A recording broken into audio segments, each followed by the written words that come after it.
Yes, guys, and welcome back to TDK Plus. Hope you are all doing well. Hope you are all good.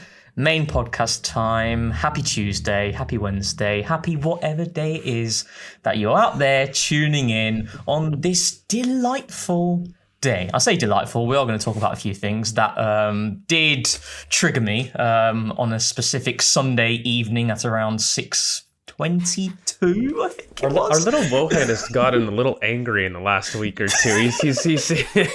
He's gone from to this has annoyed me. Of the title, it's the stress of the title race and then just not going away. But yeah, no. Hopefully you guys will enjoy this show. And just a quick one. Obviously, it is the new launch that we did last week from the Canon podcast to TDK Plus. Again, we always say this, but we really appreciate your support, love, commitment, the comments, the feedback, just everything. It's really appreciated. And to celebrate the launch, we mentioned this last week, but we'll mention it again. We are doing a giveaway. The giveaway is for Patreon or YouTube members only. So if you want to get involved, just hit that link within the description below to become a Patreon or YouTube member. And once you've done that, there is a post on the Patreon in which you just need to comment the word KIT. KIT, and you will then be with a chance of winning that giveaway. So yeah, good luck to everybody who is involved with that. So, housekeeping done. I am with George. Hello. Hello, good sir. No, Alex, he's in Madrid, but we've got a fan's favourite, one of my favourites. Me and James, we go back a long time on the train journeys to games, and you're a massive. The people love you, James, on the podcast. So yeah, it's great to have you back. How are you? That's crazy. I lost access to the Patreon many moons ago, so I never see these lovely comments. But I will take your word for it. This is very sweet to hear kind words about me as always. And they say it's insightful, really well spoken, just a top guy. Genuinely, like they love you. Fair enough, thank you. I can't always hang with the big boys when it comes to analysis, but I will give my honest eye test opinion. Maybe as a student of the game, someone who played football for probably 18 years. I'm a little bit injury prone these days, so I can't play so much. Aren't we maybe all? Those years taught me something. I'm not. I just can't play. Well, I'll be honest. As a footballer, Rohan, what position did you play? Oh, didn't matter.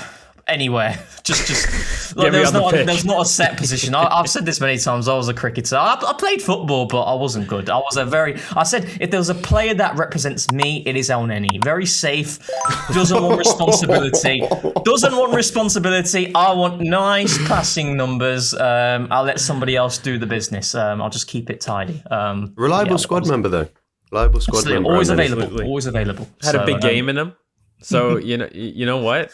That's all you can say. I was just going to say, I don't know about you, James, but recently, and many in the podcast know, I am literally 30, approaching 31 this summer. And I tried to go out with some young guns the other day. And, that first touch, trying to take it off the back foot, pulled my groin. First touch, felt it right in the left and... Gave a little boys, I'm gonna jog off, but I am so surprised you cannot start cold. You have to stretch at this age. I did not realize how important it is. Was not warm, rocked up from the car park, literally thought I'm just gonna pop on, play a couple passes, work my way into the game. No, the football gods are not that kind. Yeah, it's a miserable life not being able to play the beautiful game.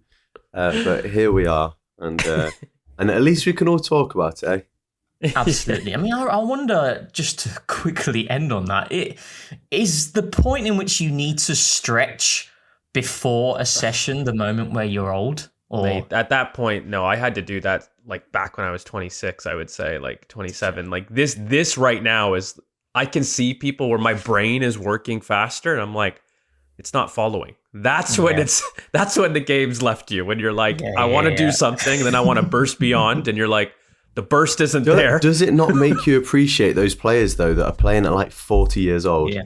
Oh my God. We're moaning about aches and pains at this age. have nowhere near the same usage as some of these players. I understand why Saka's limping off in games. He's played thousands and thousands of hours of football. It's true. It's crazy, isn't it? It's true. Like the impact on the body is just absolutely insane. And I mean, like we are nowhere near it. And I feel like sometimes we kind of let that go as part of, even like when we look back and things, we try to analyze, even when you start to look at some actions and, armchair analysis also don't have the experience of playing at that top level, man. And it's like, it's insane. I know there's a couple times when I was younger and I got the chance to play at like a fairly decent level. And I just remember you see the gap so clearly. Like, I think all of us, if we play in the park, you can kind of get it when you see one or two people. But I think like when you go and you actually sit there, and like I went to a couple training camps in like universities, and you just see some of these people that just don't speak English, and you're just like, you are gifted. It is a different level. And I always wonder, I have a really wild claim to start the pod. Could football, as much as it's like the most accessible sport in the world, you literally need a spherical object, but to truly master it, to truly like really master the skill of football, I'm head on shoulders saying it's one of the hardest sports out there to do. Like, I don't know if mastery, it's very accessible. Pretty much anybody in the world, you can get tape, scotch tape, and you can play it. But to be truly masterful at football, how many actually do it? I would agree with that, because also I think fundamentally running is the hardest sport because everyone has tried running. After that, essentially the sport that almost everyone in the world has tried is football. So if you're good at football, it's likely that you have found out that talent. If I am a world-class golfer, which I'm most certainly not, then I wouldn't know, because I've never really played golf. But whereas football, you can see really quickly if someone has a knack for football or doesn't. Yeah. And those who make it have honed their craft from the age of 4 up until... So when we're talking about... Actually, we can bring this back to Arsenal, because I don't know if you heard, but Max Dowman was scouted at 4 years old by Arsenal. It's nuts. And you think, what on earth was he showing as a 4-year-old that the scout has gone, this kid's got something, and he still has it. Whatever he had, that is magical to me, that there must have been something, not physical, because physical attributes go up and down, some technical aspect of his game at 4 years old that has stuck around. I'll tell you what it was. He came out the room and it was Project Mbappe from minute one. Second one, it was weak foot. We're practicing the weak foot game. That's exactly what it is. Did you see? I'll be doing my kid. Did you see Arteta's comments on him recently? Yeah, we spoke about it in the Messi comments, wasn't it? Yeah, it's crazy. It's crazy. But you said about armchair analysts and telly watchers is what I call it. That is certainly what I am. And what I did watch on my telly on Sunday was the Liverpool-Man City game. And we always start with the title race. And I know you both have watched the game. You watched it live, so you went through the pain that I did. Talk to me. James, I'll start with you. What are your feelings about the outcome, how you felt going into the game? And yeah, just general, I think there's... I kind of want to talk about the anxiety amongst Arsenal fans, and we know what the fan base is like given the situation that we're in which we're desperate for silverware, we're desperate to win the big one, and it feels like when there is a big moment like what we saw on Sunday, which was a big moment for Man City, it brings the levels of apprehension to a much higher level. But yeah, what are your thoughts? Yeah, as often is the case when it comes to Arsenal debates, I fall somewhere on the middle of the spectrum, which is, it's not the end of the world, but also let's not pretend that isn't a big blow to us, because no doubt the expectation was that City were going to drop points. City very rarely pick up points at Anfield, and especially in the manner that they did, in the psychological boost that it will give, and the fact that in, I think it was 70 or so minute, we thought that Liverpool were going to win the game. It is a big blow, because for a brief 10-minute period, we were 9 points clear, and in as much as wrapped up the title in that moment, it didn't happen. We will be fine. We're still 6 points clear, but it's okay sometimes to admit, yeah, that's a massive blow. It's frustrating, and but objectively, we're still strong title favourites. And ultimately, as long as we don't lose that game at the Etihad, we will be absolutely fine. Yeah, I mean, I kind of the rational side of me has always gone with that logic, but I think the point that you made about the expectation going into it, thinking they're going to lose this game, let alone a draw. I went to it thinking I feel like I don't know about what you think about this, George, but obviously every single game is important. Every single game is deemed a must-win in order for us to feel really at ease with the position that we currently hold. But I always think that the weekends in which there's a very strong chance that your title competitors are going to drop points in, it's more important to win those games in particular because you can really increase that gap. And that's what I felt with the Sunderland game. Just win it. Win the game, which we'll obviously talk about. And then you've got yourself a really good opportunity where there's a very good likelihood in which City are going to drop points. And I kind of had this expectation in my head. And maybe this is the naive football fan in me where, anything can happen in football. And the most unlikely result from Sunday for me was certainly a City win. That's the thing that happened. I felt on a bad day it would have been a draw. So an 8-point gap, boom, we've got that 3-game swing anyway. If I may say also, before George speaks, City had won 5 of 12 away games this season before that game. So they'd not won 7 of their 12 away games. And then the 13th game they go on and win at Anfield. It's just the way football crumbles. And it's like City in their best version, their best iteration that we've seen under Pep Guardiola have not won at Anfield. And that's what all these feelings made me think they're not going to win this game. So any other result is a positive one for Arsenal. But to come away with it with a City win, it hit me because of that expectation I had. But what did you make of it, George? And how did you feel about the outcome and the discourse after as well? Because I know you love a little bit of cheeky Arsenal fan discourse post a moment. Me? No. I always try to tread lightly, and I've really tried to think hard about this because I am not somebody by my nature. I am just somebody that concerns themselves with their own actions. I've always been that way. Whenever I give advice to people, if they're in a bad moment, whenever I am somebody that firmly believes that your actions are within your own destiny. And a lot of times I look at myself to improve, or I look at myself at a failure or success even as the reason for why I've done good or bad in this life. And not to get too philosophical, but it's really what I believe to my core. And it's why, to me, whether the gap was 6, 9, 10, 12, 15, 1 point, or even if we're behind by 3, I would have kept the same idea about control what you can and win what you can and focus on your own lawn, and the rest will take care of itself. Because if you start to hypothesize draw up hypotheticals about what you think will happen, and then you're disappointed about what you thought would happen, but it was still a fake reality. Like, that to me is not really smart investment. It's tough because as a football fan, can you sit there and after the post-match, am I going to say that I was happy and I was doing all this philosophical work? No, like the fan of me was like, oh, God damn it. Like, I was annoyed. I was annoyed for sure. But I have never gone into the now tense mode. That's the one thing where I have apprehension on, because then I start to look at it. Okay, well, what has City's form been like in the last 7-8 games? 2 wins in the last 8 games broadly, 2 wins in the Prem in 2026. Yep, 2 wins in the Prem in 2026. You've rattled off their away statistics. I look at that team and objectively see many more worries. I look at our team and the consistency to which we've had, which has been more than City's. And I look at what this team is still capable of doing, in my opinion, where I still feel like there's a level to go. I don't think that we've played our best 11, what I would consider our best 11 for more than 3 games. And, may we never, potentially, but the scope for improvement, the scope for consistency, and the scope for genuine threat has always been something that I really push back on.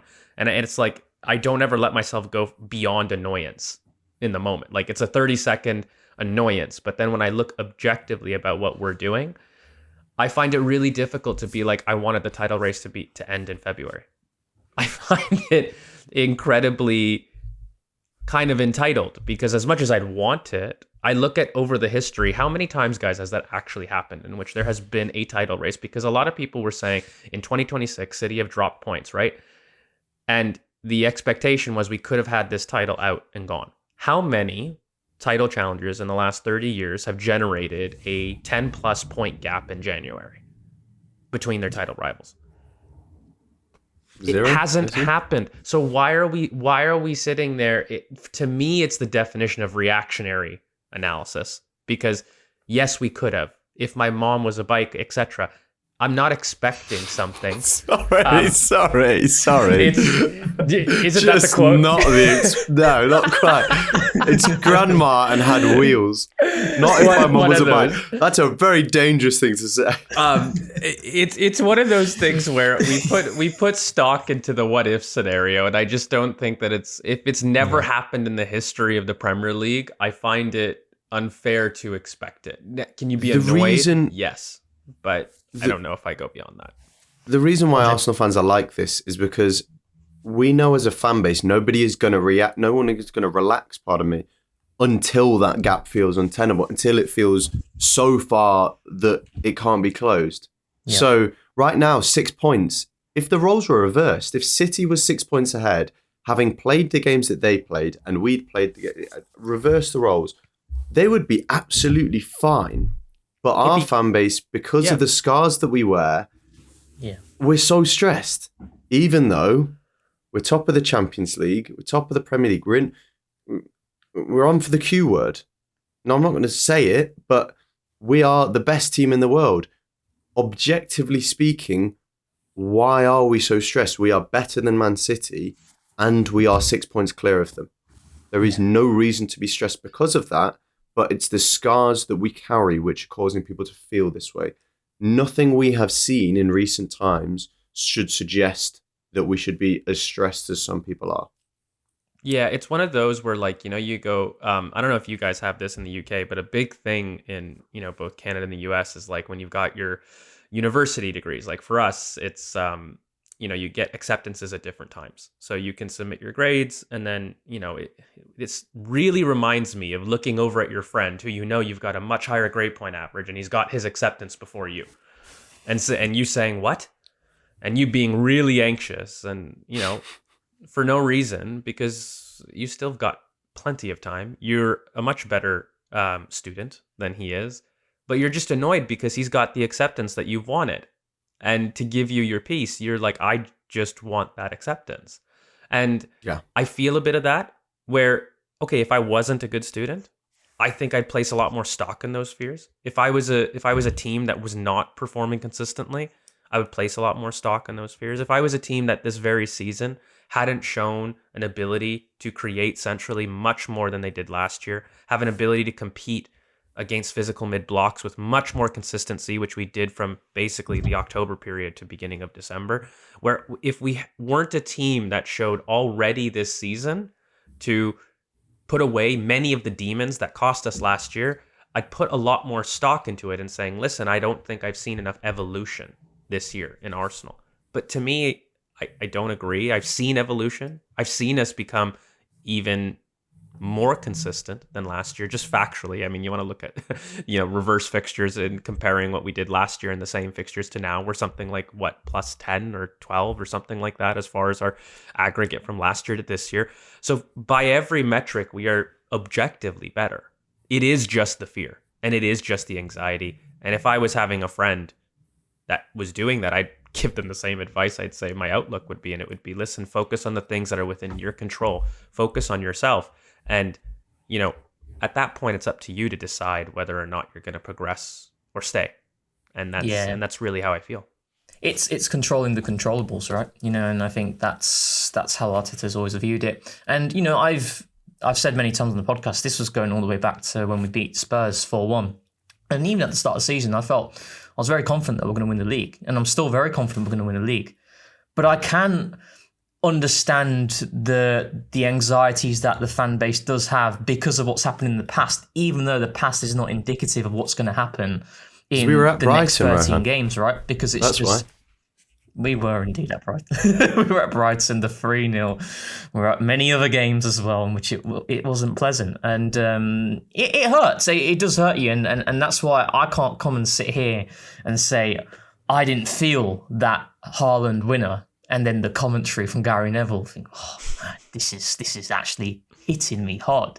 But a rational point of view is exactly what you guys have both said in terms of we are the best team in the league. We objectively are. You can look at the numbers, and I've always felt the numbers over the course of a season will get us over the line because you can't cheat the numbers in terms of winning a league. I would say pretty much every single season, you know, unless it's a really close affair in which there's maybe 2 points in it, like 23-24, I would say we were the best team in the league that season. We didn't win it, you know, but those are sort of exceptional circumstances. But I think if the way that we are going, how we are playing in both aspects, on the ball and off the ball, I think we are superior. And, you know, the point you make, James, about, you know, if roles were reversed and Man City were in our shoes and we were in their shoes, their fan base wouldn't panic. That's just, it's exactly what we all know. It's because of the past, isn't it? And I would say a rational point of view is to say we can't expect City to now have this result at Anfield, even though it's a massive moment, and just extrapolate over the next 13 games they're going to be all fine. Because, as you've alluded to, their away record has been poor this season, and we know in 2026 they've only won 2 Premier League games. One was against Wolves, you know. So there's a lot of context there, but I still think, you know, all things considered, 6 points, it is a healthy lead. And 6 points... 6.5. 6.5, Rohan. 6.5. That's a really good point. I think I saw your tweet about the goal difference, and that's a huge, huge moment as well in terms of us being able to get 7 goals in our last 2 games against Leeds and Sunderland. I think that's really big. So yeah, I think that kind of puts us nicely for the Sunderland game that happened. 3:00 Saturday afternoon. I was there. Oh, the weather was awful, boys. I mean, lower tier, near the front, it's not good. You get drenched. You get drenched. But nevertheless, it was a win. Start with you, James, because I know George was in the IR with Forder. What are your thoughts on the performance? How you felt going into it as well? Did you see it as a case of just win this game because of the type of weekend it was, or were you looking at both the performance and the result? And were you happy with what you saw? Yeah, I guess I don't put too much weight into the performance. The performance underlies everything we do. I of course want to see consistent performance because it will dictate what happens for the rest of the season. Yep. But we need 11 more wins. So kind of like at this point, I'm not going to come off a draw and say, oh, but we played well. We need to win these games. And I thought we played in a very professional way, and we feels like we're hitting our stride, and we didn't even exert ourselves so much in that game. As we so often do at the moment, we started without taking too many risks, but then we grew into the game, chances were created. And then what I really enjoyed is we were taking more shots from distance. Rice had a shot that blazed wide very narrowly just before that. And then Zubamendi from exactly the same position. So clearly it was something we identified. When they were doubling up on Trossard, he rolled it in, Zubamendi. And then from 1-0 up, again, because of the way we are as a team this season, I just felt absolutely no fear. And we've gone from 4-0 leads now to this. This feels like the blueprint, as we have done previous seasons when we've gone on that 3-game bad run. Coming off the back of it, if we play like that every single game for the rest of the season, we will win this league. So, it's not always vintage at times. There are still things that can be done better. There are still players, Calafiori, Madueke, who I think were disappointing. But overall, the way we didn't play at our best and still dominated in such a way, I was really impressed with and really, really happy to see. I think that point that you made about not at our best and still earning the right to win, I think is how I felt after watching it back. Like, it's funny, isn't it? Because I would argue Forest away, for example, or even at the Stadium of Light, I think we played better. Genuinely, I felt we played better than what I saw on Saturday personally. I actually felt Sunderland gave us a real good game. I didn't think the 3-0 scoreline was a true reflection of what actually happened. No. I came away with it thinking that's probably a game in which a 1-goal margin is fair. A 1-goal margin for us, I'd say. And I felt that we had some really clinical moments, and the Zubamendi strike obviously epitomizes that. And I mean, it's quite crazy, isn't it? This is very much a case of why the Premier League is as competitive as it is, because a team like Sunderland, newly promoted, who have been able to spend 200 million in the summer transfer window, that's why these games are hard, because teams across the entire division have got money to spend, and this is not normal if you look at all the other leagues outside of the Premier League. And not just in terms of like individuals, tactically these teams are so strong. Yeah, I was looking at, I watch with frustration at times, thinking, why can't we sustain pressure the way we used to? And then I watch them play out from the back. I'm like, it's so clean, and I watch them press us high up the pitch. And I think they're really not giving us an inch. So the level, not just individually, but tactically in this league has grown so much in recent years. I think as well, it's really disingenuous when you hear comments of, Sunderland, the rhetoric was Sunderland came to that game, 2 banks of 4, and surrender possession, when it very much wasn't the case. If you watch the game against us at the Stadium of Light, they pressed man-to-man. Very early on, we saw Trossard coming in midfield, and it looked really nice. We were finding some nice solutions there where he abandoned width, he came central, and we were finding a way to play. Within 10 minutes, they reacted and went, no, we're going to go completely man-to-man, 1v1 across the entire pitch. When have promoted teams done this in the past? They do not do this. They do because they believe they can match you physically. I mean, look at the team. They've got Dan Ballard there, Mukiele, Brian Broby, but my God, that guy, absolute machine, and the other guy as well, Diarra as well. They gave Saliba and Gabriel, Sadiki as well in the middle of the park, Enzo Lefebvre as well. Just on the Broby point, was it you that said you felt that Broby gave Gabriel a harder time than Saliba? Talk about this, because I was interested in that.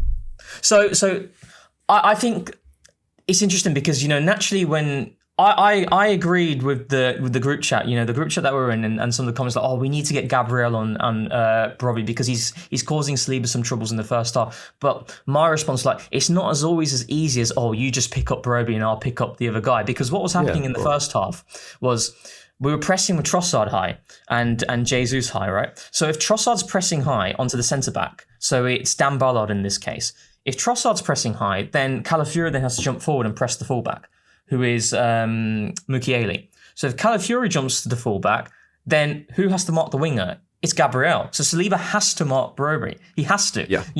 So in the second half, what happened, and actually, if you watch back the build-up to the Zubamendi goal, Madueke started to pressure high. So he actually went onto the centre-back and Trossard was a little bit deeper. So if Madueke's pressing high, it's the same thing on the right-hand side. It means that Timber then has to jump forward to the fullback and then Saliba covers the winger, which was Talby. So Gabriel in the second half was on Brian Broby a lot more. But I still felt that in the second half, Gabriel had just as much of a tough time than Saliba. I actually felt both of them had a tough time. And I find it really unfair to say, Broby still didn't do anything. But what he's not. What else do you want him to do? Do you know, he did his job in the game. I do, but I hear both sides of the argument because it's interesting because at times people will say, Saliba really, really struggled with Broby. He did, and he gave away some fouls, but ultimately those fouls were partly due to the instruction of get super tight and do not let this guy turn under any circumstances. So it can be frustrating to say, Saliba, just chill out. But his job was basically clamp him, and if you can't, foul him. I don't know if that's how you saw it. Just to come to you, George, on this as well. I think it's like João Pedro on midweek. So when I say they struggled, it's not a case of they struggled that cost us. It's they struggled in they had a tough game in which it was a battle. And that's how I felt with it. I felt because the standard is they pocket the player. Exactly. The standard is they pocket the player. So the next in line is, they caused them trouble to not give them an easy game. And that's how I felt of it. But George, did you have anything to say on that? I thought without Brian Broby, I don't think Sunderland would have got out of their half. Just actually, he was their complete outlet. I don't know if either of them struggled more than the other. I think I agree more with your explanation where he gave both of them a tough game, as far as that goes. And, the impact on the pressing structure. I'm more about wanting to be intentional about those switches earlier. and when recognizing when that matchup is good, and not because Saliba can't handle it, but much more because for me, Madueke had a lot more joy when he was higher and wide. When he was a little bit deeper, I was finding him really poor in terms of his technical retention. So it was more from our in-possession work where I thought Madueke just wasn't comfortable. So I said, okay, fine. If he's not having a good technical game, get him out there. Trossard, on the other hand, was having one of his better technical games. And I thought, okay, getting him inside to turn, okay, he's going to be under more pressure, but he's having a good game. He can handle that. So from my perspective, making that switch was more a criticism for me of Madueke and his performance, and wanting to switch those pressing triggers, less than it was maybe being worried about Broby. But I thought Broby was brilliant. I haven't seen, it really reminded me of Mikel Antonio, not in an insulting way, but the way that he was able to really give people an issue as an outlet. And Broby himself, he's got such a lower center of gravity that he's also got that turn that Antonio did. And Antonio was somebody that I felt like just throw it to him in space and he's going to make a problem for you. And Broby can do that, but Broby can also take the challenge from behind, pin, and roll you as well. He's got a bit of that ability to compete and go through the center of the pitch and not just be a physical outlet. So that's why I thought it gave them a tough game. The one thing I think as far as Sunderland went, though, was it was probably the first time I felt really comfortable with the balance of our front line in the starting lineup as far as balancing runners and passers in the front line.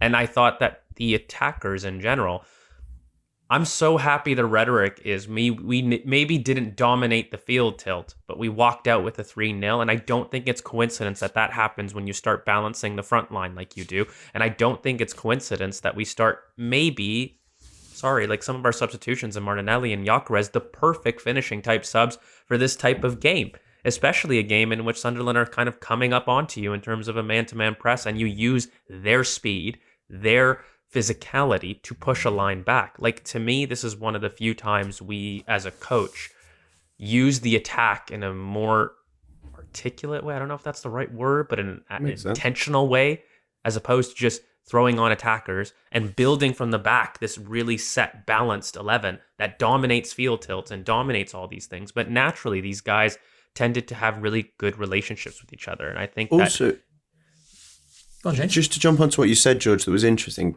I feel like having the technical security in the front three allows you to probe more at the defence. When you've got 100%. Those Martinelli and Madueke, the guys who are just going to run and give the ball away more, it gives the opposition more respite so that by the time it gets to the 60th minute, not necessarily that they'd have an easy game because they'd be often backs to the wall against these guys, but there's a lot less like to think about mentally. When you've got Trossard and Calafiori as a pairing, when you've got Madueke, there's just a lot more combinations and a lot more that the opposition has to do to react to it. So then when you do bring on the finishers like Martinelli and Gyökeres, they are genuinely more tired and tested than to say, oh, Trossard's coming on. Now I have an easier game in front of me for the last 30 minutes. So I completely agree with you. And I don't think it's a coincidence in the sense that you said we scored 3, even though the field tilt or even though the XG, I think it's partly by design and by intent with those shots we were taking from distance. All of that combines. You do make your own luck in that sense. Something I want to go back to just with what George said. You mentioned about we starting with Trossard as the highest kind of presser and then switch to Madueke. Why do you think we did that? Because logic would suggest otherwise. I always try and... So when I was looking at it, genuinely, I was spending like 15 minutes just sat there thinking, why are we doing this? Because we don't, and that sounds so lame, but that's what I did, and I couldn't find an answer. Usually, I'll have an answer that I think makes sense in my head. That might not be correct, but I genuinely couldn't have an answer for this because Madueke, when we talk about the high press and we're talking about one of the wingers starting higher, it's always the right winger usually, unless the opposition is doing something intentional. I didn't think they did anything intentional that made sense to me of having Trossard there instead of Jesus on the left and then Madueke on the right. That is what we tend to do if we're going with the winger high. We don't usually go with the left winger high. So I didn't really understand that choice, but I was happy that we made the change that perhaps might have just came from the players on the pitch making that decision, or it could have come from Mikel. Because Madueke, if we think, one thing that Madueke is really good at is he's really good at getting to a player early, quick. He's sharp. He's sharper than a Trossard. So I would much rather Madueke being given that role to apply pressure onto the centre-back, because he's going to be able to do it a lot quicker than a Trossard. Do you know what I mean? I've got a theory, and I don't want to be super nerdy, but I have a theory. I think it had a lot to do with Mukiele from a Sunderland perspective. I think defensively is a really big rock for them, but traditionally, in order to get Hume inside, they have Mukiele quite high. That's how Sunderland prefer to play. So from a fullback perspective, I thought Arsenal, especially with how David Raya was having these early distributions, the idea was to have Trossard catch that out early and quick. And because he has a much more secure technical touch from basically long balls, like I thought the idea was to catch maybe Mukiele, who would have bombed on. My issue is, okay, but it's not working in game. So make that switch in which you're not seeing that, because Mukiele was staying deep. Like, I can understand, having watched film, you've got a more overlapping presence on the right from a Sunderland perspective. So let's get our winger high and wide to keep that fullback deep so that they don't get to push on and they don't get to overload you in the center and push Hume inside, who I don't think is somebody that has the physicality to operate more on the touchline as much. He needs to come on the inside, right? So I think that was the nerdy aspect about why we chose that from the start. But I also think that Mikel, and it's the one thing that I've always said, I just want him to get a little bit quicker with some of these things, because you can see in the first 5-10 minutes that Mukiele is staying deep and it's not working. And within that same time, Madueke is not working. So it's not just with the opposition. And it kind of goes back to some of our early debates. We had this Rate My Take where this one fan really brought up a really good point that I've thought about quite a bit since it. And it's this idea, like, you know, is Mikel more concerned with the opposition? And genuinely, this is one of my examples in which I do think so. I mean, he started with this pressing change and intent because of the opposition. My response is look at your own team now and have a look at how Madueke's performing. Understand that he's not at the standard in possession. Trossard is. So having him be the one to come inside in midfield makes more sense for how he's playing on the day. So make that switch. And that's you viewing the lens through your team a little bit less than it is through the lens of your opposition.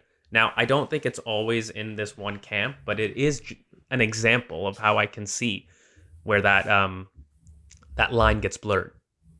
Yeah, no, fair points, George. Fair points, and I do think Mikel places a lot of emphasis on the opposition in every single game, but he stays true to his principles and what he believes in. So that's where it's the balance, right? And this is where I think, you know, Mikel, he's very humble. You know, he's not someone arrogant. He's not someone I play my way and that is it. He will review what the opposition is doing in certain instances. And we'll try and combat that in the best possible way whilst we can still maintain our blueprint and the way that we want to play. Just to quickly go back to your Mikel Antonio point, George, I always said back in the day, it was the Mikel Antonio test. If you want to see a centre-back and if he's got something about him, you got to put him against Mikel Antonio. And that's what I challenged Gabriel. When we signed Gabriel back in 20... Yeah, I mean, when we signed Gabriel in 2020, second game of the season in the Premier League, it was against Mikel Antonio. I was like, right, you played well against Fulham on your debut. Now, stick it to Mikel Antonio. And he did. That's when I knew he was a special player. I am actually amazed that I did know this. I did know that you had the Mikel Antonio test, so we must have spoken about it before. We have spoken about it. People talk about the Ethan Pinnock test. He's like, Ethan Pinnock's washed these days. Forget about him. But it's like Mikel Antonio back in the day. Prime Antonio. Handful. But yeah, I mean, I kind of want to talk about a couple of individuals a little bit more. We talked about Trossard and his impact. Zubimendi, you know, the pod know about me, George and Alex's thoughts on Zubimendi. We love him. But they want to know your thoughts, James. Your insight. How does he make you feel, James? I think he would have been, this is a weird way of putting it, but I think if he was in Arsenal's team 10 years ago, he would have been my idol. And I think I'd have based my whole football game around him. Sorry to cut you in, actually. The reason why I also asked about Zubimendi, because I remember I saw your tweet and I saw you mention about you went to the Old Trafford game last season, didn't you? And about Martin Zubimendi. Could you have envisaged what he did in that game to what he's been doing now, or is that just not representative, right? Because it's it's a poorer team with less quality around him. He's just come on leaps and bounds, and he's also this sort of player. Maybe you saw against Sunderland, but he's even better when you watch him in person, which is what I found in the Sociedad game when I watched him against United. Was that and probably when you rewatch because I don't want to freeze you out of this conversation, George, because it's harder from Canada. But it's as I say, he's a sort of player that because I went to watch United against Sociedad, I only watched him because he was joining Arsenal, and I was just so aware of like his sharpness of mind and these almost unquantifiable aspects of his game, like when Trossard plays that ball across. Just the decision to play that exact type of finish is exactly what makes it hard for the goalkeeper and makes it easier for him to score in that manner. I still think he's a touch conservative at times when he could be a little bit more aggressive, knowing how good we are defensively. But again, as I say, just knowing when to jump and when not to jump. He has the Spanish flair, but also kind of the mind of I don't want to say an Italian defender at times, but that's not always natural to a Spanish midfielder. And uniquely, he does have that physicality that is required of him in the Premier League. And something that I think has shocked me and many others is he doesn't just get by. He kind of does thrive in these physical games. He's not as small as people think he is. He's about 5'11". He has a hell of a jump on him. He can out-jump players bigger than him. Look, he's not going to dominate midfielders like Rice does, but by no means. I heard people say, I'm not sure if I'd start him against Leeds away. This guy isn't someone who gets bullied in these games. He is kind of the perfect midfielder in the modern game. And I love so much about him. And the fact that, testament to George's, I've seen you talking about this so many times, the Gundogan. The fact that he's scoring this many goals is really nice to see. Go on, George. I know you love your cheeky little Gundogan. Your cheeky Gundogan. No, I won't go too long on it. I just think it's something I saw, and it was because of the speed of thought, and also it's a lot more to do. His technique is also his speed of processing. Like, that is a technique, like the ability to process what the situation needs in real time whilst pressured in the hardest part of the pitch ahead of the ball is something. And I think we haven't even scratched the surface. I mean, he's now on, what is it? Is it 6 goals where he's only scored 4 as the most in his previous campaigns? And if you want to be Gundogan and you give him that role, I think he can easily score anywhere from 10 goals plus in the Premier League, personally. Like, I think he's got that in him quite consistently. And, his box movement and his arrivals are just incredible. Like, when you look at some of the, I call it the Arsenal 2005 to 2013 play, okay? The invention in and around the top of the D. If I look at it, as much as I've wanted Eze to do it, if I'm being really honest with you, Zubimendi has provided more of those invention moments this season that I can pick out for you. His ghosting, some of the near post headers, some of the one-touch plays, the willingness, the audaciousness to go kind of like chip things in the top of the D over the top. Like, he's an incredibly creative player that I think people misprofiled as a quarterback, as a simple quarterback, and that's all that he could do. And that has been the biggest Gundogan justification. And I do think that we haven't scratched the surface. I really do. I think that there are going to be games in which we want Zubimendi deep. I don't want it to be exclusive, but genuinely, I think the more that he plays higher up the pitch, I think there's a lot of stuff that we haven't scratched as far as some of his interplay, combination play, and even final ball. Like, there's a player there that can do some serious damage. He is Arteta's son. He does play like Arteta did 20 years ago, basically. Yeah. And I think that's why they have such a close connection, to be honest with you. There is a bit of a kindred spirit. I can see that completely.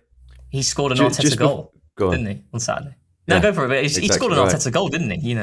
Yeah, go on. Well, no, what I was going to say, George, actually, is we were talking earlier about those footballers you play with that sometimes you just look at and you think like, wow, There's nothing necessarily like you don't look at him and he's 6'4" and with his chest out, but you just think like, wow, you're doing things that I just cannot do on a football pitch. Yeah. And he strikes me as one of those people who the game just comes naturally to him. And I watched that and I think like we're similar height, but you're just better than me at everything. And here he is. I've at got Arsenal. something really quickly to ask you guys. Like, I think, look, at times, and I don't think Zubimendi's been perfect. He's been my favorite signing. I think he's been the most consistent signing that we've had from the summer. And it's genuinely a freak ability to translate and adapt to the Premier League as quickly as he does. I don't think he gets the credit for that. However, the few times that I've seen Zubimendi stressed, or that I've seen Zubimendi maybe not at his best, ironically have come more from behind the ball than they have ahead of the ball. Like, if I'm looking at his broad points, I mean, some of the laziness, whether you talk about Spurs, what he gave away at Man United, and lazy's the wrong word, but it's the fact that he just maybe isn't as quick in certain moments, or he's been caught out in deep build-up. Those are the times, actually, ironically, behind the ball where I felt he's shown a weakness in. And it's not, I think weakness is unfair, but at least a chink in the armor. And I think that when I look at him ahead of the ball, I see a guy that truly feels more comfortable. And I just don't know. I think personally, I made the Gundogan shout. I think he moves ahead of the ball later in his career. And I think he begins to move higher and higher and higher.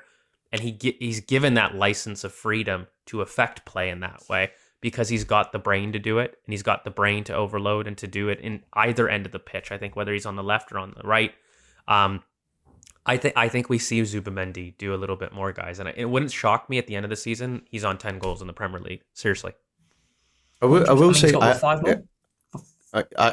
yes, or 4. Is it? I can't remember. 5 in the Prem, but four in all comps.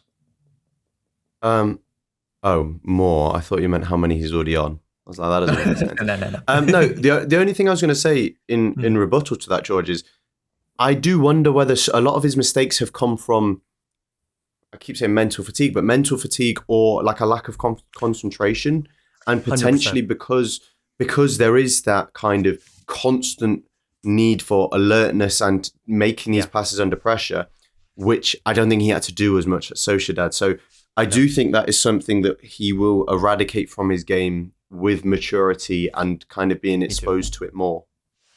Do you also think maybe freshness as well? I'm kind of like, just thinking out loud because I caught a bit of the IR, George. I thought Forder made a really good point where it's like Zubimendi's adaptation to the Premier League has been second to none, and I didn't think he would. I'm a little bit with you, George, and you, James, as well, where like Zubimendi's had moments in build-up where he's lost it, where we haven't conceded, right? And that's okay. Mm-hmm. But it's also worth mentioning that he's not been flawless, despite being, arguably one of the signings of the season. Well, certainly one of the signings of the season. But what Ford has said is like, he's adapted so well to the Premier League, but we've not done enough as a team, and we're looking at Mikel, to take care of his workload. And that is something I still look at, and I still look at the Norgard signing and think there's certainly... Christian Norgard, the whole logic behind that signing was someone, when I was looking at the discourse in the summer, the rationale for the Norgard signing, which made sense to me, was if Zubimendi does not adapt quickly to the Premier League, you've got a tried and tested Premier League proven player who, albeit has not played at a top level club, the so-called Big Six, playing at a level in which we do with our game model. But nevertheless, this is a player, Norgard, who's been playing in the Premier League this is his 4th season now, so he's no dud. And I feel like we have, in a way, it's quite harsh, treated him in terms of his minutes a little bit like a dud. Where he's a lot better than that, and I feel like that could have certainly helped Zubimendi in some of the games in which he has struggled in, like Aston Villa at Villa Park, second half of that game. He looked gassed. I felt those are sorts of moments where I think we could have done better with Zubimendi. But yeah, any closing thoughts on that, guys? No, just that it's interesting. I just checked the fact that often it's hard to say, can we pull him off earlier, because we're not necessarily in a position to. Against Leeds and Sunderland, he played the full 90s, despite perhaps not needing to. We were 4-0 up against Leeds, obviously near the end, but like on both occasions, in about the 70th minute, we were at least 2 goals up. Could we have rested his legs a little bit more? I don't know. I'm not an expert on player management and load, but hopefully we don't come to a few weeks' time and think, where could we have shaved some of his minutes here and there. Yeah, no. I mean, I think we're looking ahead, just to close on the Zubimendi point. Like, we've got Brentford away on Thursday, which we'll talk about in a sec. Then we've got Wigan on the weekend, and then you've got Wolves away from home. I think there's a really good opportunity there to take that workload out of Zubimendi and keep him fresh for the upcoming fixtures after that. Just two more players really quickly. So Declan Rice, just a one-word answer. Player of our season, would you say? By a mile. Yes. By a mile. James? Yeah. Yes. Okay. In one word. Unlike George. That's all you. That's. And just quickly on Victor Gyökeres, I will say I think he's in a really good moment, and I think the team needed that because I felt like, you can't rewrite history, right? I'm speaking for myself. What we've seen from Victor Gyökeres over the course of the season, I said I don't think has been to the standard, right? But I do think this past month, he's in a good moment, and I feel we are also finding ways in which Victor Gyökeres can really thrive. Like, I've always felt, my intuitive feeling was Victor Gyökeres coming off the bench against a team in Sunderland, in the case of Saturday, who are looking for a goal. Like, you're 1-0 down, they're going to look for a goal. So there's going to be more space and also the element of tired legs. And I thought he was really good on Saturday. Like, I thought his all-round game was really good, not just the goals as well. And he's had obviously that game against Inter Milan as well when he came off the bench and he impacted proceedings there as well. I really do think this is a player who can give us quality like that in those sorts of scenarios. But yeah, are you guys kind of happy with what you're seeing over the past month? I think it's certainly a massive improvement to what we have witnessed previously. And I do think Kai Havertz being involved has certainly helped, not just him. So yeah. Any thoughts, guys? Sorry, yeah. I was gonna let George speak. I don't want to take over too much. I guess what I've noticed with Gyökeres that maybe he's doing himself and we're helping him.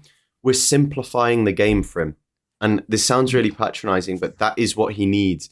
He is a good ball striker, and I don't know when he gets the ball in space. This is where he's effective, without having to engage in the duel. As soon as he's in a 50-50 duel with someone, then he loses that ability to keep the ball under control and cleanly strike the ball. So what we found, like for his first goal, is find him in space, get the ball to him early, and don't try and outpace your man. Don't try and take a million touches. Get the ball out your feet and hit it. And as long as it is on target, you will score goals, and this is what we found. So, look, he's on a hot patch. I'm not suggesting that this is going to be our striker, but I've liked the way we've used him recently in this finisher role, and him and Martinelli just make a nice double team coming off the bench against tired legs, and because for that last goal, by the way, he showed a good little turn of pace. He did indeed. Yeah, just quick thoughts on Big Vic, as what they were saying in the stands. Go on, Big Vic, go on. Yeah, we had a section on the IR about it, and it's why I said, like, I really don't want to talk about Gyökeres until Havertz is back. Like, I think it was a huge, it's gonna come across patronizing, but I mean, it was something that I expected, where he would thrive more in space. He would thrive more as a finisher. I don't think he was a 90-minute striker, and I don't think he was gonna walk in and change our front line in that sense. He was going to change it in other ways and things that, we didn't have, and he would change it by changing a game or with different game states, and he's sitting out there and he's doing it. And I think in the last month, he's been at least able to impact the game with his output, right? Yeah. And, I wouldn't quite say that he's really got a golden moment yet. That's the one thing that I'd really like to see, in which I think Gyökeres is the reason that we've won a big game. That's, and it doesn't have to be a big team. It's just like a big moment in which the team is struggling, but he's the answer too. I think that's going to be huge. But right now, again, the game wasn't reliant on Gyökeres having a good game to win. And he thrives without, it's going to sound patriot, but he thrives without that responsibility, even though I think he individually would demand it. He individually, as a mentality, is like, no, I'm the one. And I rate that. I've always loved that ownership that he takes. But this suits him more. And this suits him quite well. And the second player that you mentioned, I think, has had the most unfair discourse this season. He's my underrated player this season, and I don't want to take away, because I'm sure there's a question about There him. is a question on that. And so, I will let that go. Okay, before we move on from Gyökeres, I was posed a really interesting question by Faisal Carnage. He loves him. He absolutely loves him. No. Who will be a better signing for Arsenal, Gyökeres or Eze? Oh, Eze for me, but when all the dust is to settled. be fair, okay, he he asked me who has been a better signing, Gyökeres or Eze. Oh, till now. Oh, God. I would still say. I would still say Eze. The goals that we have done. I don't think that's fair. For me, he's got more goals. He's a striker. I think that if you actually, we did this on a previous TCP Live, but I think people have skipped over some of the moments Eze has turned as well in big games. Have a look at some of his games. I think Billy Carpi does a really brilliant job about listing some of those events. You have a look at it in the minutes that he's played. Eze has had a lot more moments in which he's changed games than I think a lot of people have thought. And while I think Victor has gone on and he's probably shown maybe the most consistency in a month, I can maybe give him that as far as output goes. But some of the moments, I still think Eze's been. I don't think there's much in it. Signing. I don't. I think it's. It depends on what you value, right, James? Because if we look at Eze's moments this season, and if we look at Gyökeres' moments this season, which have been more like game state defining, do you know what I mean? I'd say if you go strictly to the productivity, then I would certainly say Gyökeres for sure. I think Gyökeres actually his return. It's not looking that bad. It's not looking that bad. 13 goals. Yeah, exactly. I went. Actually, I would go Gyökeres then. I would go Gyökeres just purely because of the productivity, but I don't think there's much in it. And that's why I'll give my credit where it's due. Like I think he's in a good moment, and I do feel though he needs to have some moments where his goals are like 0-0 or. I think that entire attacking trio does. Let me go harder. Yeah, it's exactly. not just Gyökeres, and it's not just Eze. 100%. Eze, Gyökeres, Madueke were recruited for nearly £200 million. I think it's actually £175 million. They are not providing £175 million worth of output collectively. So it's not just a Gyökeres thing. I think all three have to do more. Yeah, actually, if you added Madueke to this conversation, where would he place? Well, Madueke certainly last. I said this on TCP Live recently, James, where if we're being objectively fair, right? And, Victor Gyökeres has had his fair share of criticism, right? Madueke, we have to look at him and hold him to a higher standard. I don't think it's fair to just look at Madueke and say, well, he's backed up Saka here and there. He's managed his workload. No, we need productivity. No. We need numbers. And Madueke, after the Leeds game, he was begging for that goal to be handed to him, and rightly so, it should be goal. But this is what forwards look at. They look at the numbers. They know that they need the numbers for it to be justifiable of why you spend that money. That's just how it is. That's how the game has always been for forwards and attackers. And I think Madueke, so much good quality that he does, but his final action, we need more. And I think if we're being fair, we have to, look at him to a higher standard and expect more. So yeah, he's getting the grace of an academy player at the moment, which is like having a decent showing. But when you're not an academy player, when you're even Sterling, this is what we're getting at the moment. Now, I'm taking the piss when I say Sterling. He's been far better than that. But again, for a 50 million signing, this is Semenyo type money.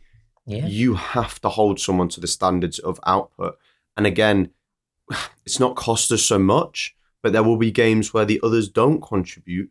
And then we say, it's been 15 games and he hasn't scored. So, I absolutely think that we need more from him. And it's frustrating because he's getting in good positions, but then the final application is just not there.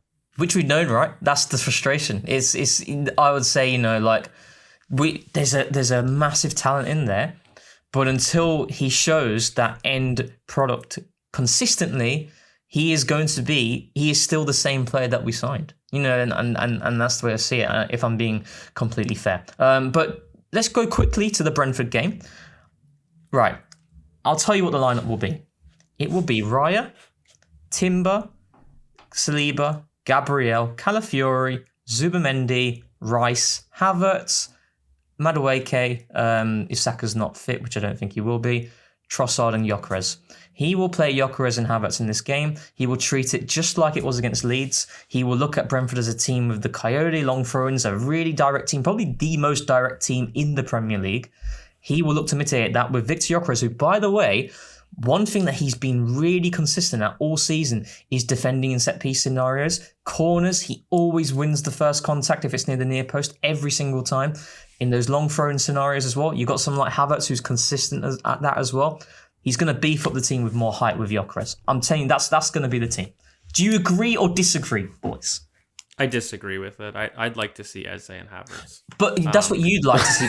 But what about what Mikel would do?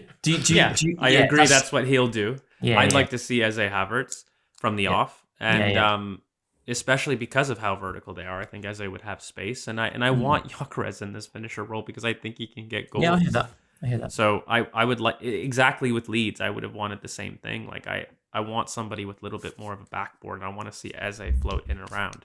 But I also think Odegaard might be back. So there's a potential question there, to be honest. And I do wonder if Mikel continues this striking dynamic, because he has preferred a two-striker system for the last couple games, which I like the look of. Yeah. James? If Odegaard's back, he will be playing against Wigan until further notice. I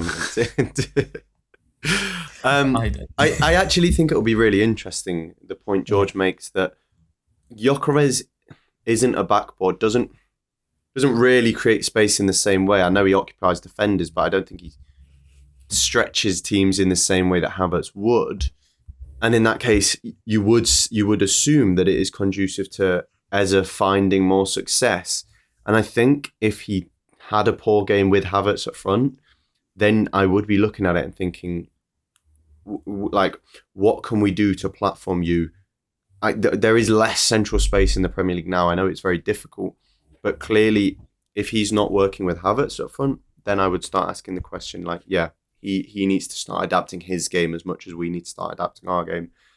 And now I'm torn between my two favourite people. You two, by the way. But now I'm trying to work out whether to start Eze. I would go with Eze. I would start Eze as well. I'd agree with you, but I think Mikel will treat it like the Leeds game. So that's just what I think he will do. I mean, the only difference... Yeah. Go on.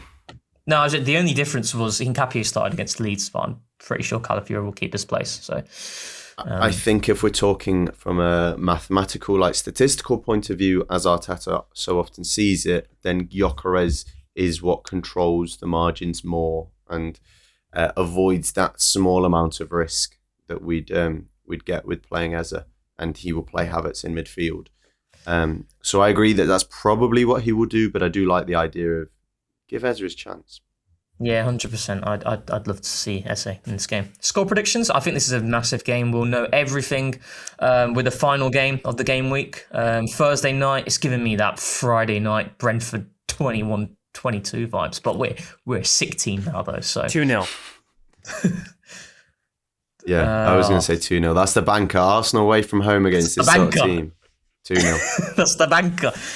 Oh, I think it's going to be a 1-0 and I'm going to be bricking myself. Yeah. Have you got your triple captain on Fantasy Row? Huh? Oh, giving up that. Use it on Gabriel. Oh my God. George won't know this, but I think George won't know much about fantasy football because he doesn't play it. I gave up after I triple captained Madueke against Nottingham Forest at home. That's all the information you're going to get from me.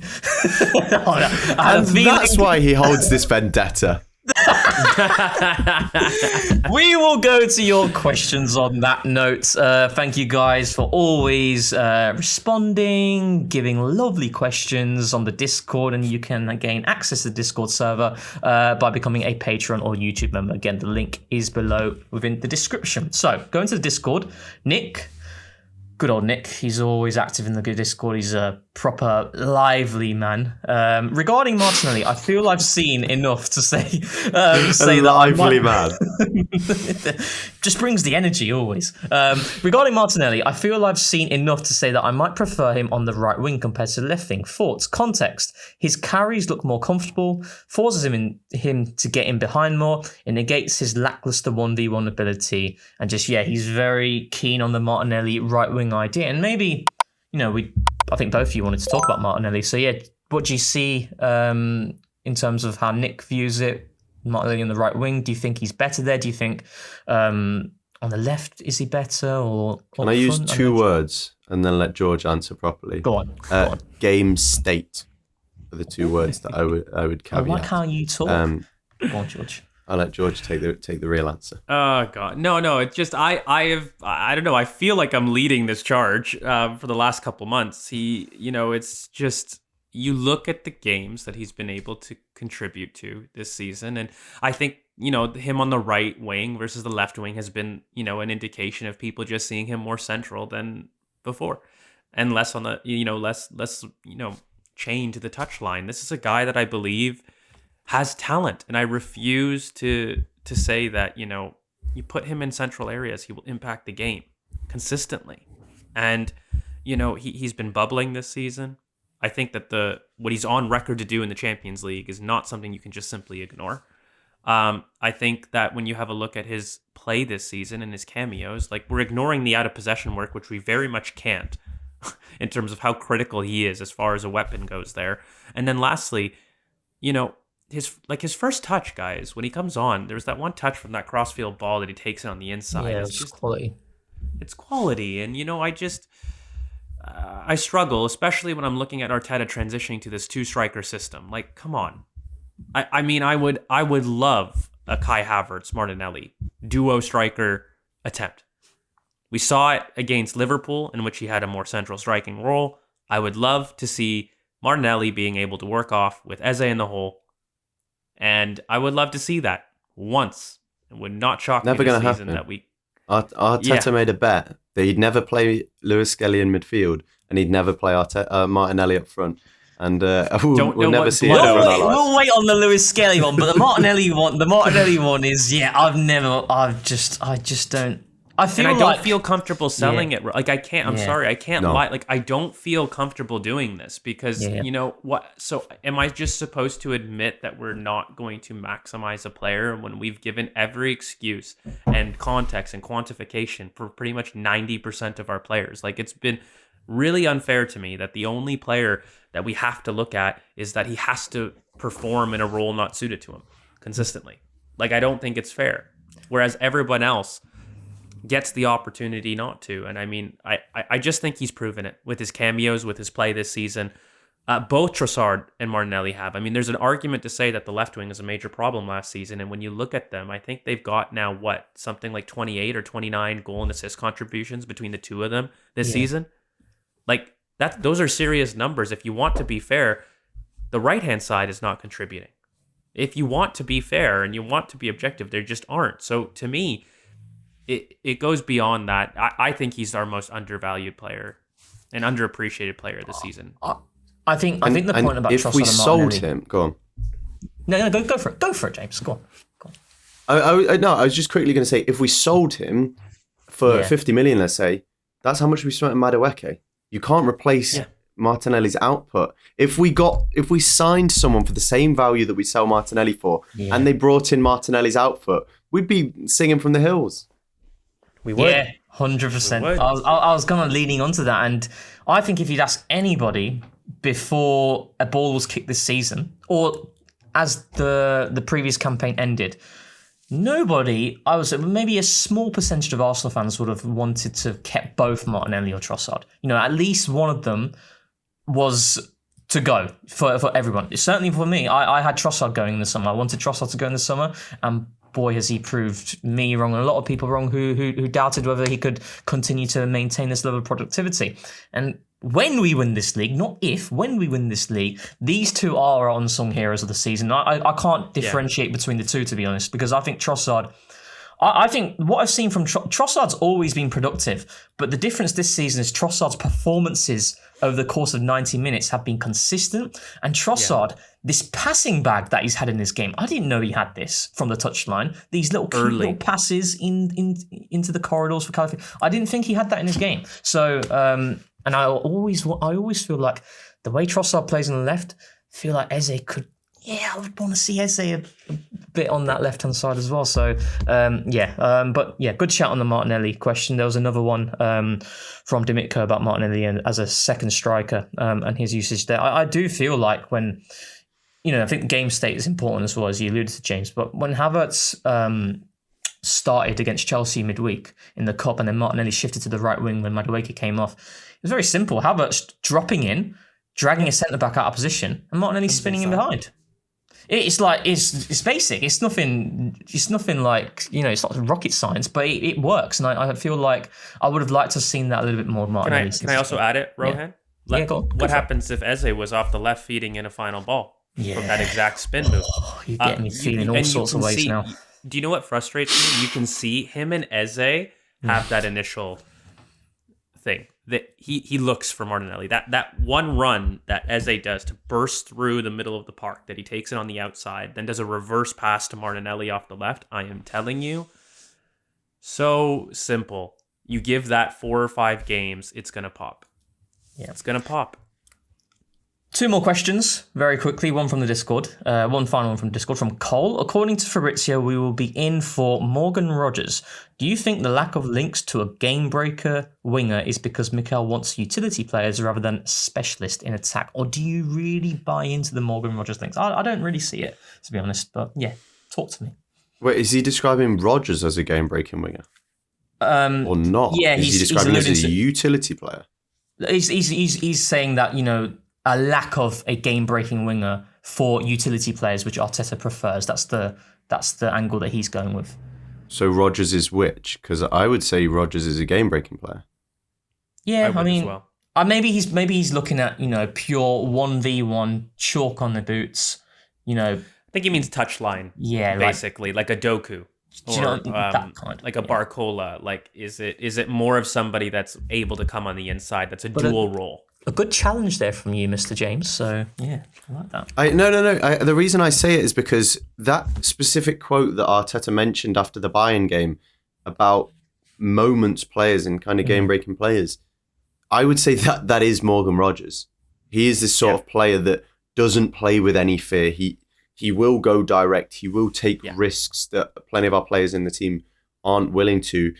It's a weird signing, I suppose. It's not someone that I could imagine as signing. But when Arteta mentions that type of player that we so dearly miss, Rodgers is the type of guy who doesn't follow the rules of XG, will just take the ball and smash at a goal. And I feel like, again, I don't see where he would necessarily start, I assume, as a left wing. Yep. But most certainly, if he's coming on at 60th minute, that is a dangerous player to have in the Champions League and the Premier League. Imagine Kai Havertz and Morgan Rogers in the hole. How you want to use Victor Gyökeres, but replace that with Morgan Rogers. And it's a serious problem, centrally. My problem is that we've recruited quite a bit in Eze, that they're different, but not different enough. But they're not different enough, yeah. I don't feel like... It's a lot of investment. Like, you're talking, Morgan Rogers is probably £89 million. Easily. £75 million, like something like that, right? And ironically, look, I like Morgan Rogers a lot for a lot of the things that James said. I also think he's the type of character and he's the type of proven quantity in the Premier League that's Mikel's MO. So I actually don't dismiss it. I think that he would look at Morgan Rogers. My problem is... look, I'm just looking at what this team lacks, and unfortunately, I still don't feel, even with the £175 million recruitment, that we necessarily got what I was looking for in our front line. As far as having a true lane 5 dominator, I'll just be very specific. I think that this team does lack it. I want one. Semenyo, you broke my heart. And I do think that like an upgraded Jesus, like in the false 9, especially with this new penchant for wanting to do a double striker system that Mikel has had. You can see that it could pop, and there's a lot of people that I like for that role. we've been really heavily linked with the Alvarez of the world. I prefer a Krupi, but regardless, you're looking basically at that really small space, come deep option. And then for me, a true lane 5 dominator that can go on either side. And the BB? Yeah. I can't utter it because I'm just getting my heart broken. But just to end on Morgan Rogers, you two both give excellent answers as always. I'm going to give more of an unexcellent answer. He gave me a bit of the ick. He gave me the ick when he spoke to Jamie Redknapp about XG, and he's like, I don't really get what XG is. It's nonsense, mate. You just don't. It's not nonsense. I just forget it. Yeah. He gave me the ick there. No, I agree. It's just people who say things like that just fundamentally do not understand what it's for. But I will say the way people throw it around doesn't help that case. 100%. People throw him an XG and say like, oh, you scored from 0.05 XG, therefore you're going to miss the next 19 chances. Just not how it works. Yeah. But other than that, top player. So from X, final question from @Seawild, and then the two Erdegaard O's. Is it just Erdegaard? So it's just Yes, just so Seawild 3. In an otherwise positive season so far, what would you say is the biggest overarching issue Arsenal have had, and do you think it can be simply fixed mid-season to benefit the run-in? Great question. I'm the host. You two answer. Give me good answers. Okay, my biggest thing has been the balance of the front line this season, and I think it can be fixed. And I think if we more effectively choose a balance between runners and passers, we're going to see a lot more fluid football. And that's the only thing lacking, in my opinion. We've beaten a lot of our demons. It's the fluidity in attack in our rotations that can improve, and the efficiency in our transitions that can ultimately improve. And that happens when you get good balance. So have more consistent balance starting 11s, and you will see that in the run-in, in my opinion. James? I am going to say creation in our right side. Yeah, I'm sure you both have a good name for it. I can't remember. Module? What would you call it? The pod. Unit. There we go. Pod was the word I was looking for. So specifically, how can we platform Timber to better create chances? Because I've watched too many times this season where he will have the ball and it's very static. And on the left-hand side, I look at it with Calafiori, and we're so... You're going to get George on one now. We're so creative at finding solutions on that side, but with Timber, we're not. And it's a weird situation because, especially when Timber is starting against Sunderland, you don't want to take him off. Because if you bring White on, and then we start needing to defend, then you have a slight weakness. But I did watch it, and I thought, there are times that we need White's attacking prowess to unlock a game. Go on, George. I know you've got something to say on this really quickly. No. No. I just think that Yuri and Timber can focus a bit more in the final third. I think when he panics a bit too much for me, and he's got the technique to it. It's not that he doesn't. Like in the same game, he produced one of his better crosses that I've seen this season. But at the same token, I agree with James. He slows his decisions too much. He's focused a little bit too much on evading pressure and not about the release of what to do after that pressure. And, I find sometimes he's too focused on that croquette and that spin. And then it's a pause, delay, recycle. And it's like, well, the only reason that you croquette to change decisions is to release the ball quickly. Now that you've croquetted, you're going to what? You're going to wait for the defender to set? It doesn't make sense. So make the decision quickly and release.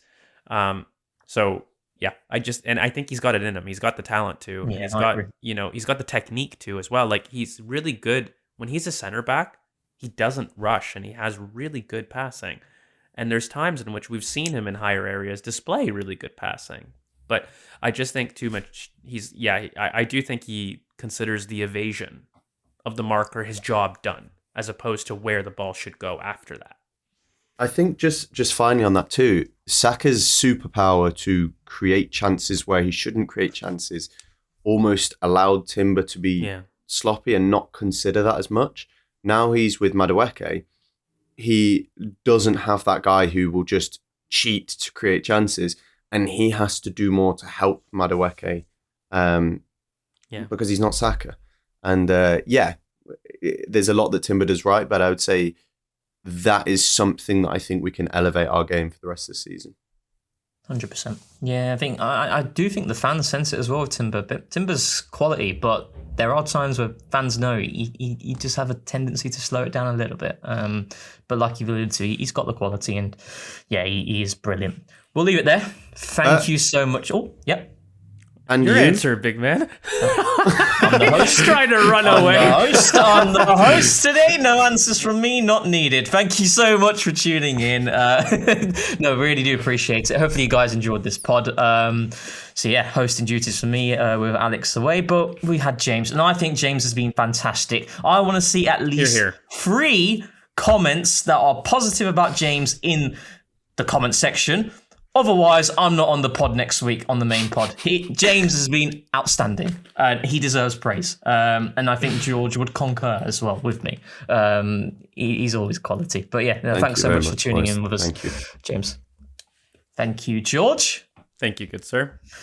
Thank you all for tuning in. And last but not least, thanks for keeping it Arsenal. Tens of thousands of football fans came to Highbury. This was one kind of queue the ladies thoroughly enjoyed. Electrifying! Electrifying! Inspiration!